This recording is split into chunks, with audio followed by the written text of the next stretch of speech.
Hey, instead of Steve, please like and subscribe. Please click on the Deck Heroes icon. Click on subscribe. It's 100% free. Blood in, blood out.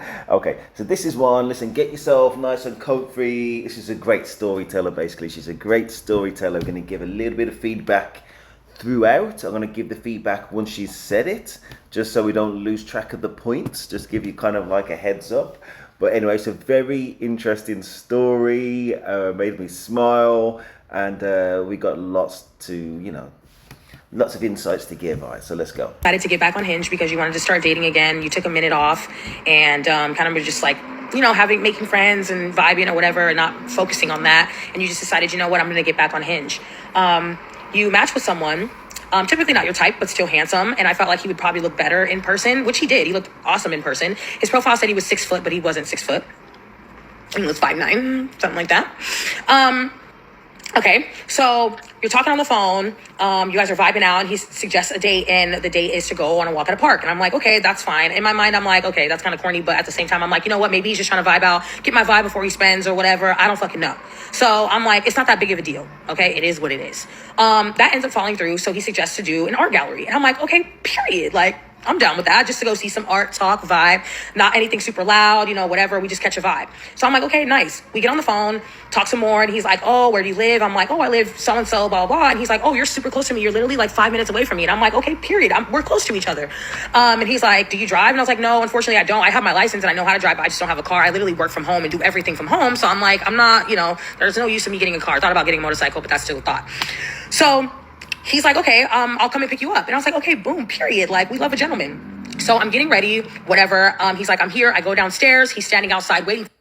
Okay, I'm just going to pause it there, just very quickly. Okay, so we got up to now. So they've just talked on Hinge, I think she said. They're going to go for a walking date, and then it kind of turned into a kind of arty kind of date. The only reason I paused it just to say, I think that is the best move. That's a good move. I mean, that kind of date where you can actually kind of just get the vibe from somebody, just see if you actually get on, just actually have a conversation. It's pointless having a starchy kind of formal dinner date sometimes, and it's quite exploitative as well, you know what I mean, especially as a guy. If you're having to we have to finance it, it's okay, maybe financing date number 2, but maybe date number 1 you just want to have a conversation and see if there should be a date number 2. But anyway, here we are, let's go. So I walk up to him and I give him a hug. Like I said, obviously he's not 6 foot, but I'm like, okay, he's actually really handsome in person. Fuck it. So we walk over to his car. I promise you guys, I promise on everything I love, I'm not a materialistic ass bitch, but he pulled up in a little hoopty, which is fine. I mean, it is what it is. So I walk over. I'm thinking he's gonna open up the door for me. No, he doesn't. But then as I realize, I reach to open up the door and the fucking handle doesn't work. Okay. So I'm like, okay, no.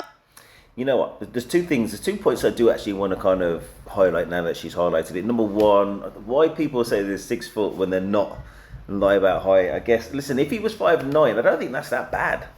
Maybe the pressure is higher in the States. I think average height in the UK of a man is about 5'10". If he's 5'9", it's still kind of, thereabouts. But anyway, that's number 1. Okay. I think a man lying about his height a little bit, it's like a woman lying about possessions, or where she got that like little kind of gift from, you know what I mean, or I don't know. Let's move on anyway. But the more concerning thing is the whole kind of state of his car. Well, the state of his car gives clues basically to where he is financially. He couldn't afford to get the door fixed, and I just kind of visualizing people who I know back in the day who were just like that. You know what I mean? I'm thinking about how old she is as well, kind of mid to late 20s maybe, who knows, something along those lines.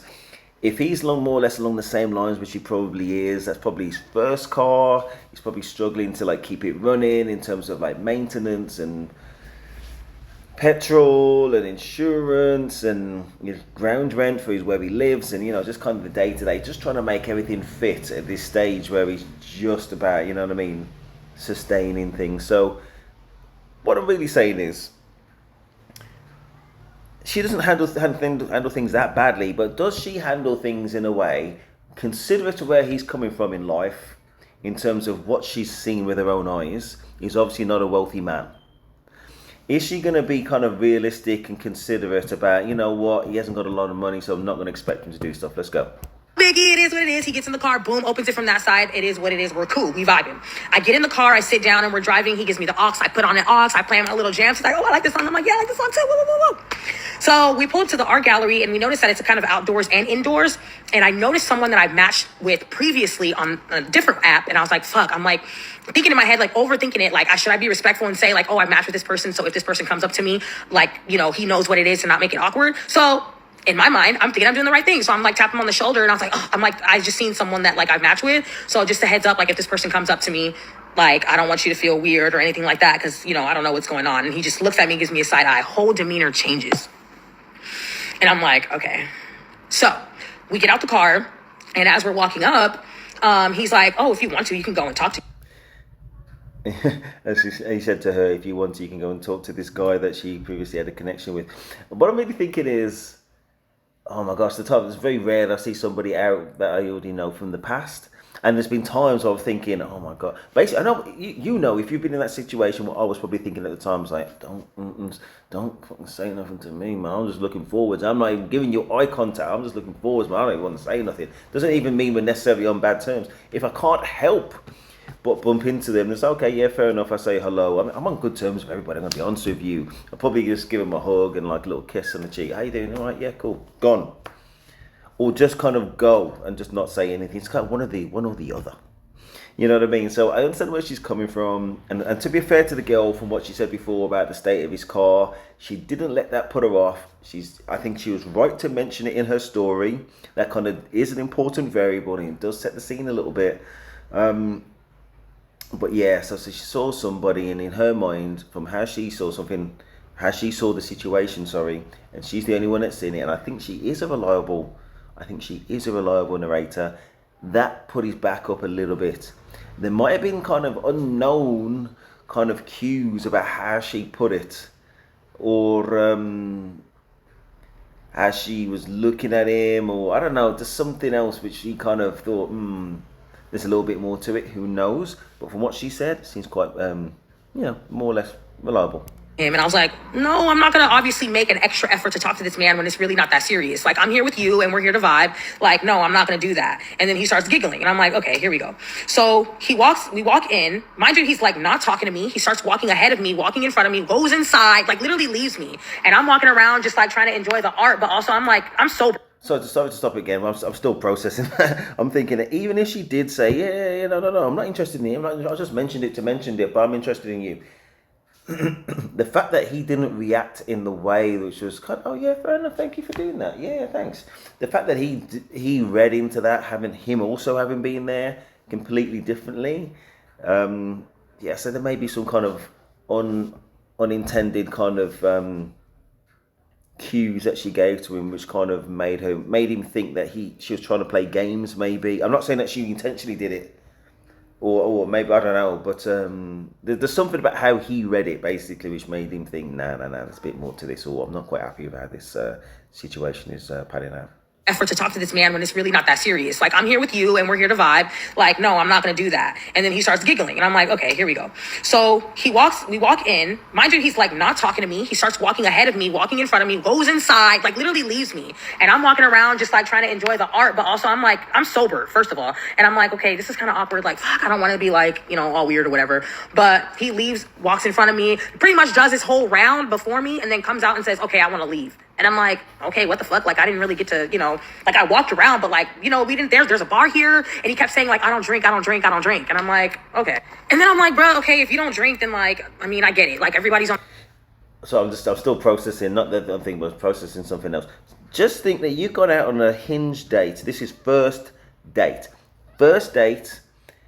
If you've just met somebody and you're saying, oh no, I don't drink. Do you want to drink? No, I don't want to stay for a drink. I don't really drink. This is probably young man. There's some young men that don't drink. How many can you think of in your lifetime? So these come right here.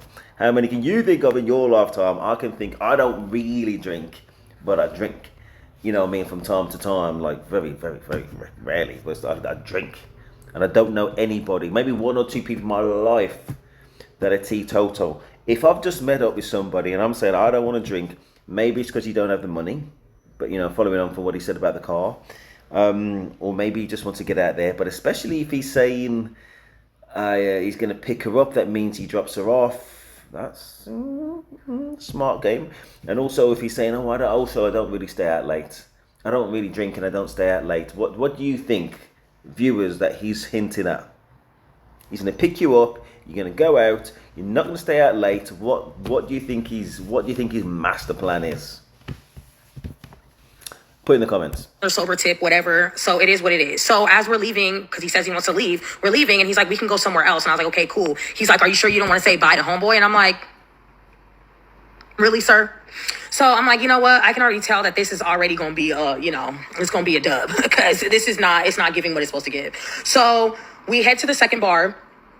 We get there, and it's like a pub, so it's like a huge bar. I get to the bar, I pull up, I go up to the bar because I'm like, I want to get a drink because I need a fucking drink because this person's already stressing me the fuck out.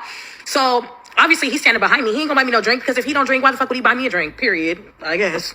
So then I'm ordering the drink. I turn around, this motherfucker's gone. I'm looking around like, what the fuck? So I'm like, you know what? Okay, period. Like, it is what it is. I'm just going to sip on my drink, throw back my shot, and I turn around and I see him. And I'm guessing he just did a roundabout to see who's around and who's there. So I was like, okay, I guess. So then after that, we start talking about our lives and our careers and stuff. A lot of it does not line up, like, at all. A lot of our lifestyles just do not line up. Like, what I want to do, what he wants to do, it just is different. And I was telling him about where I live and this and that and my business and stuff like that. And I felt like a little bit of intimidation from him. But at the same time, I was like, I don't know. I just can't get this dude's vibe. So after a while, after we start talking, he's like, oh, you seem like you'd be like a cool ass homie. And I was like, okay, boom, you're setting the motherfucking tone. Period. I'm like, okay, it is what it is. But then throughout the rest of the date, I'm like getting mixed signals. Like, he wants to talk and he doesn't want to talk. And like, he's asking me about my life goals and things and that, and I'm like, okay, like, do you want to fuck with me or are we just homies? So we get to this hot dog place. We end up splitting a hot dog. I buy myself another drink, so I'm like, I need to, keep this going. And Again, so listen, this guy's broke. Let's face it. Yeah, we've already reached the conclusion. He's broke. You knew he was broke from the moment he pulled up in some raggedy car, which was kind of falling off the hinges. He doesn't want to buy any drinks. He's taking you somewhere free to get into. Let's go from there. I'm like, okay, maybe after this hot dog, because he was definitely giving me a vibe of like, I'm trying to wrap this up. So I'm like, okay, let's wrap it up. So we leave the hot dog place, and he's like, oh, is there any other bars that you would want to go to? And I'm like, you said that you don't stay out that late and you don't drink. So I'm like, well, what is there to do? And he was like, oh, we can just go and stop somewhere else. I was like, okay, boom. Well, there's a spot that I really like to go to. It's a speakeasy. It's fun. Music is bomb. Sometimes it's a lot of people, but not too crazy. And he's like, okay, boom, let's go. We pull up. This man looks me dead in my face and said, would you care if I holler at other bitches while we're here? And I was like, you know what? My immediate response was like, no, obviously I don't give a shit. You're single. Like, you can literally do whatever the fuck you want to do. So I'm looking at him like, bro, you're a clown. So we get inside the bar, whatever. We're drinking or whatever. He's eyeing some bitch. And I'm like, okay, it is what it is. He goes to the bar, orders a drink. And I'm like, I thought you don't drink. Anyways, bullshit. So I'm over it pretty much. But I'm like, you know what? I probably could just stay here by myself. And if he wants to leave, he'll leave. And then he comes up to me. He's like, I want to go. And I was like, okay, well, he could just take me home. So he could just drop me off at home. So we get in the car and we're about to leave. And he's like, oh, where else should we go? I'm like, bro, it's getting late. You just said you don't stay out late. And he was like, oh, it's okay. Like, it is what it is. Like, I don't have to go home like right now. And I was like, okay, whatever. And my stupid ass still continued the fucking date. So he ends up driving to the other place. And mind you, my place is like right in between and we're right around the corner from my place. So I'm like, hey, like, can I stop here just to use the restroom really quick and then we can go? He's like, okay, well, if we stop to use the restroom and we get to the bar, can you Uber yourself home? And I'm like, Uber myself home? I'm like, you literally, in my mind, I was like, you literally just told me that we... Okay. So when they go to the speakeasy bar, he says one of the first words out of his mind is, "Well, do you mind if I chat up somebody else?" We're into too many red flags here. We just know that. Listen, he's doesn't need to explain, does it? He's not that into you. That's it. That's the bottom line. You know what I mean? The fact that he's still talking to you, the fact he's going to chill with you. Yeah, he probably may have would have slept with you. Who knows? But it doesn't sound like he was pushing for that. He kind of just spent a night with you and then more or less wrapped it up. And in the end, I think he said just now, he was going to go on and do other things. So can you get a cab home? What does that mean? He's either going to stay out late, even though he said he wasn't going to. So it's not that you need to work it out. You just need to know that he doesn't want to be with you. You know what I mean? That's no insult. He just played his cards. You're lucky in a way that he was up front. So that was that. I mean, I must admit, all the way up to this story, I thought he was going to just try and drop her off and then, do you mind if I just, I don't know, have a nightcap, or I don't know, did you have anything to eat? Can I use your bathroom quickly? Or the last one's pretty good, wasn't it? I thought it was gonna be something like that, but apparently not. Anyway, let's go. Live close to each other. Now all of a sudden I was like, you know what, girl, what is happening right now? And I was like, fuck it, we can just skip the whole bathroom and just go to this place and get a drink. And then he was like, okay, cool. So he starts driving, but then it clicks in my head like, girl, what the fuck are you doing? And why are you still trying to continue this date? First of all, he didn't want to pay for anything. He doesn't obviously does not like you or find you attractive or whatever the case may be. He didn't like what you said earlier, I'm guessing. Like, girl, wrap it the fuck up. And he clearly wanted to talk to other bitches. So I just tell him like, you know what, I'm going to leave. And he looks at me all confused like, wait, why? And I'm like, cause like, I can just tell already that this is not like, you not feeling it. I'm not feeling it, whatever the case may be. Like, we might as well just end this shit. And then he's like, wow, okay, whatever. Flips a U-turn, drops me off, and I'm like, all right, bro, have a good day. Have a good night, because I'm done. Deleted Hinge and cried myself to sleep. Fit a finger down. Deleted Hinge and cried herself to sleep. Oh, bless. You know what? I'm going to mention that on a different video. I'm going to mention it now, though, quickly. It's amazing how many women, when they say they're going to give Hinge a try, and they try about 2 dates. Or they try, I think there's a video, if I find it, I'll do a video review on that as well. But they tried it for like 1 whole month. 1 whole month. Whew. 1 whole month, and then, oh, now I'm giving it a try now. That's too much. It's just, obviously it's not working.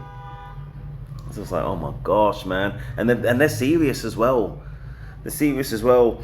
I do like this girl, and as much as she tried to stick with it, you know what I mean? If you don't try, then you don't achieve sometimes. But I don't think he was a keeper anyway, or somebody to take serious in terms of where he was in his life. Yeah, the whole kind of getting to a bar and him saying that he wants to chat other people up. The yes no all the time. It doesn't sound like he was paying this lady any kind of direct attention, like he was genuinely interested at any point. I mean, what point was he saying, yeah, I want to move this thing forwards, I'm genuinely interested, I'm interested at all? They were just kicking it together, you know what I mean, just for the date. He took you out on a date, and he saw the date through, and I think he was upfront enough in that he wasn't that interested. The thing I'm interested in knowing as well, what was she doing at the time that he was off kind of, you know, chatting up other ladies? I mean, was she just literally standing by the bar having drinks? Was she talking to the bar person? Was she just minding her own business? Was she also kind of mingling with other guys? Maybe before they left that first bar, where she already met somebody, was it already established there that they were not really going to be going anywhere romantically? And did she actually say hello to that person, you know, just to say hello? Or was she actually kind of like, you know, let's catch up quick because I'm on a date, and maybe that's not going anywhere, which means that basically what I'm saying is, maybe did she cross the line? Sort of, because there's nothing there really. So on another video I'll be saying there's no line to cross because then they're not actually anywhere. But I think you know what I mean. You know what I mean? Did she contribute towards this thing getting to like nowhere land? That is not a situation to delete Hinge. I think she should look at the energy that she invested in that date. You know what I mean? As soon as it was crystal clear it wasn't going anywhere. And that's not the point that he pulled up in a car that was a little bit raggedy. If he's quite young, you know what I mean? If he's young enough that he's trying to make his way. If he's in his 30s, you know what I mean? Then that's basically saying that in all this first 10, 15 years, whatever it is, he hasn't moved his life to a relatively comfortable situation and still making his way. You know what I mean? I don't want to be overcritical because, you know, life is full of, you know, the peaks and troughs. But if she took that inference on a man later in life, I can understand to an extent. But for that young man putting it all together, I think she knew where she stood. But I think she still would have been interested if it would have been reciprocated, but it just wasn't. Anyway, let's see what the narrator's got to say. Here's the thing. Women often let men who treat them poorly linger in their lives, and the question is why? It's not like they don't know these guys aren't good for them. The reality is, many women are drawn to the excitement, the thrill, and the idea that they can change these men. It's almost like they thrive on the drama, even though they know deep down this guy isn't good for them. But when it comes to taking responsibility for their choices, that's where the problem lies. Women hang on for way too long, even when the red flags are waving right in their face. Why? Because they often prioritize emotional highs over stability. They ignore their own instincts and choose to... I'm not going to let him talk after this. Just taking responsibility for choices. That is so true. I don't know if it's true with this girl, but just generally, it's like if somebody ignores all these red flags, if they ignore all these red flags, take responsibility for it. You can't blame that person after you've chosen that to be part of something that you're there to put up with. You have to. You've accepted that deal. That's the contract that she signed up for. You know what I mean? So she could only really go up from there. You can't go down. You know what I mean? So, good point well made, narrator. Hold on to a fantasy rather than face the reality that this guy just isn't going to treat them right. It's easier to blame the guy later, to act like the victim, instead of owning up to the fact that they willingly stayed in a toxic situation far too long. And let's not forget the ego factor. Some women convince themselves that their love will eventually change him, or worse, they believe that the mistreatment is somehow a sign of passion or that he's just complicated. But here's the truth. When women tolerate poor treatment, they're actively choosing that lifestyle. Men will always show you who they are early on. There's no mystery here. If she chooses to stay, she's making a conscious decision to put herself in that position. Blame the man all you want, but women hold the power to leave at any moment. They stay because, on some level, they're attracted to the chaos or think they can win in a relationship by fixing the guy. But let's call it what it is. It's poor decision making, and they need to take responsibility for it. No one is forcing them to stick around. At the end of the day, women control who they let into their lives and who they allow to stay. If they're continuously engaging with men who treat them badly, they are responsible for that choice. They can't play the victim and blame the guy entirely when they've ignored all the signs and stuck around for the drama. It's time for women to stop clinging to men who don't value them and start making better decisions. Okay, this one's going to probably make you... Oh my gosh, man, that's another mic drop moment. It's actually wasted on this video because, yeah, she persevered with somebody, as I say, maybe at a similar stage of life. She seems more forwards in, you know, I mean, in her life maybe. It's hard to tell because she doesn't have to finance anything. He had to finance everything, including transportation and drinks and the events and all that kind of stuff. We don't know how comfortable she is, you know what I mean? But, so I don't know if the remark is right for this video, but it's right for many relationships and most videos.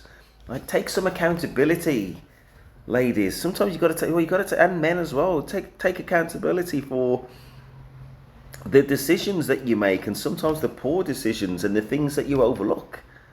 You know what I mean? If you overlook somebody who you know to be toxic in any regard, own it. Don't moan about it down the line. That's what you signed up for. The end. The end. Mic drop. Oh, please like, subscribe. That is Steve and I'm out.